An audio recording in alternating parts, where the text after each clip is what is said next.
everyone, it's Miss Allyssa here from the Township of Washington Library, and I am here with 2021's first edition of Teen Reads.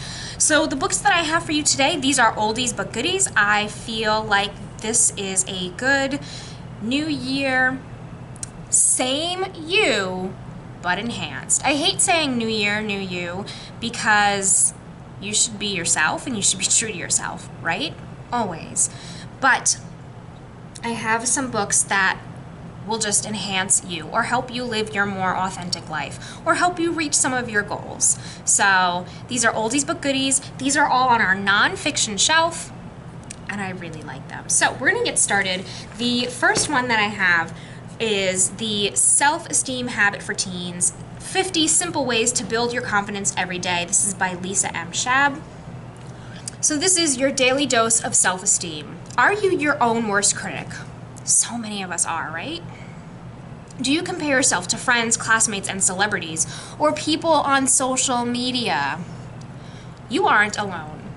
It's easy to get caught up in the comparison game, especially on social media. But over time, these negative habits feed your insecurities and make you feel like you just aren't good enough. So how can you break free from self-criticism and start being a true friend to you? With this fun and friendly guide, you'll discover 50 simple ways to make self-esteem a daily habit. You'll find tips to help you focus on your strengths, learn from your mistakes, practice gratitude, build healthy relationships, and more. If you're looking for quick ways to help build your self-esteem every day, this little book is chock full of wisdom to help you be your best self. You can start now.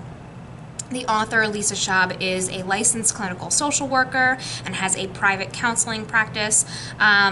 There's also, and I don't remember if we have this right now, I know I've ordered it in the past, the anxiety workbook for teens, which is really great, and it just helps you work through things that you may be feeling, maybe things you don't know how to express, things you don't know how to help yourself with. That's also a really good one. But so this book is just filled with lots of little tips, little headings. At the beginning, get started, the first 6 steps to healthy self-esteem, and it's really approachable. There's no fancy flowery language. Everything is laid out. Step 1, understand your goal. Step 2, know that your self-esteem is in your hands, and so on and so forth. How to view yourself with compassion. And there's this whole like perceive it, believe it, achieve it method of going through these goals. Learn from your mistakes. Again, perceive it, believe it, achieve it. And there are some like great little quotes like at the end, the bottom, this one here from James Joyce, mistakes are the portals of discovery.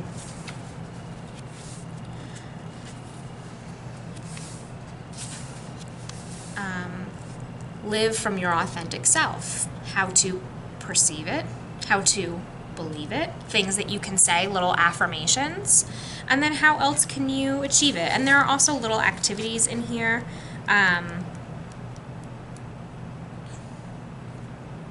They'll kind of refer to different parts of the book. We're like, okay, so if you've gone through, the activity on this page, bring it back to this thought, and just shows you how like different values that you can have in yourself all connect together.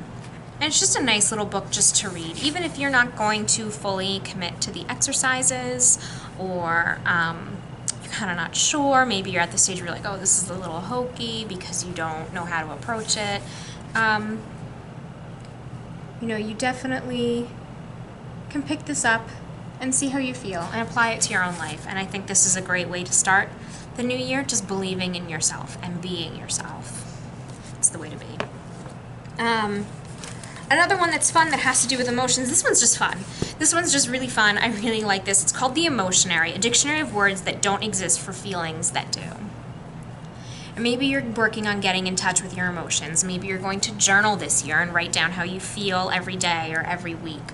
Or maybe you just want to put into words some of the things that you feel, but you want to also be uplifted and have fun. This is just a lot of fun. And it's relatable, and it'll make you feel like, oh my gosh, there are other people who feel that way as well. Like, ridiculize. When something is ridiculous, but you realize it. Ridiculize. Verb, to contemplate something that typically goes unquestioned and realize how bizarre it actually is. Timnesia, which is time plus amnesia. Noun, the experience of forgetting the time literally a second after one has struck a clock. How many of you do that? Me. Super relatable content. This whole book is full of relatable content, and it'll just make you feel at ease and in place in your own world. And it's fun. There are little comics strewn throughout. Dines, debilitating infinite need to eat syndrome. Noun, the disorder requiring one to compulsively eat food if it is in front of oneself, even when not hungry, especially when said food is free. Or cookies, in my case. And then there's a little comic. Here's the craft service table. You can have whatever you want. Whoa, really? Yep, take anything. It's all free. And the person at the bottom is eating some of the edible things that are on the table. So I just find this to be a lot of fun. And again, it's just really relatable. And it's fun, easy read. I mean, the whole thing is, you know, very graphic and big and bold.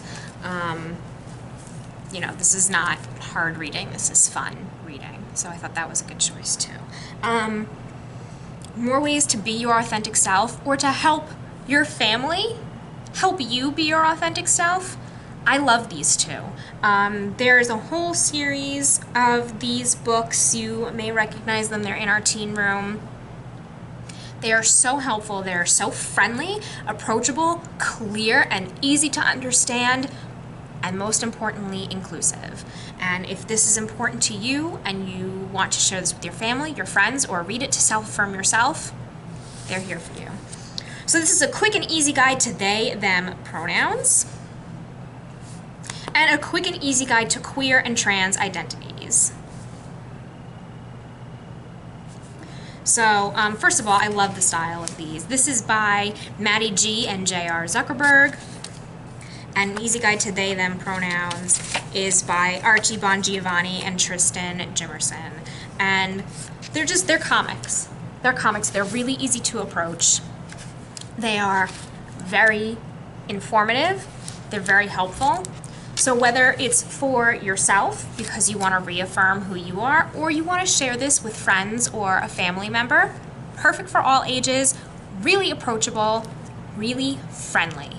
There's nothing difficult about reading and sharing these books. They are so friendly and welcoming, I think is also the word that I'm looking for. A quick and easy guide to queer and trans identities is also really nice. There's some color in this one. This one's a lot of fun. And also it just talks about, so here we go. What does dysphoria mean? So if you're working through emotions about who you are, whether it's because you are wondering about your identity, whether you know your identity, and it doesn't matter where you fall on the spectrum, but if you're having trouble, this is another great resource to turn to. We also have, we have so many books. Again, like this one, we have a lot of books about anxiety, depression, mental health, all of these things in the teen room, and I think it's part of being a more whole and complete you for 2021. Like, let's work on making ourselves really happy, right? So these are definitely part of it. I love these. I highly recommend them to so many people. Okay, the last two that I have to help you be a better you and maybe reach some of your goals for 2021.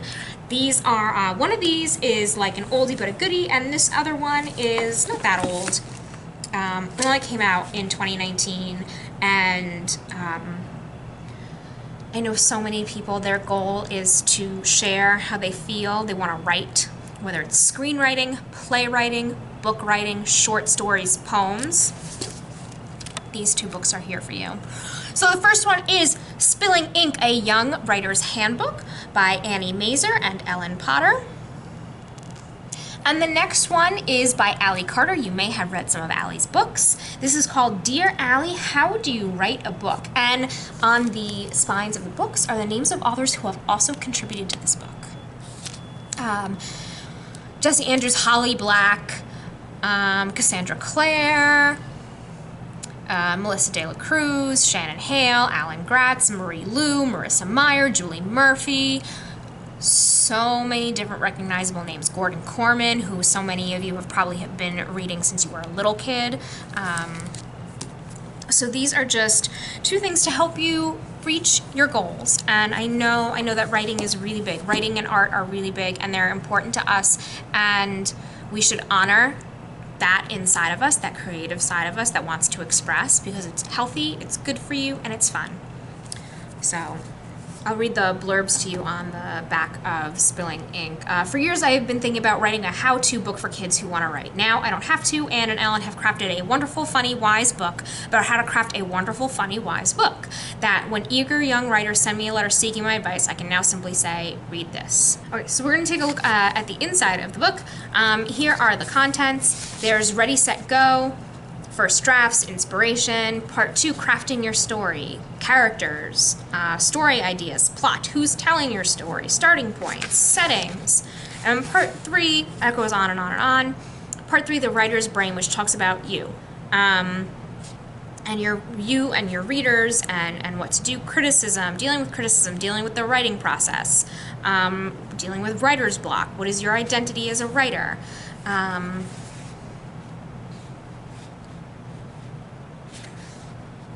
Like here's one, how to write dialogue. And I like there are these like little illustrations throughout.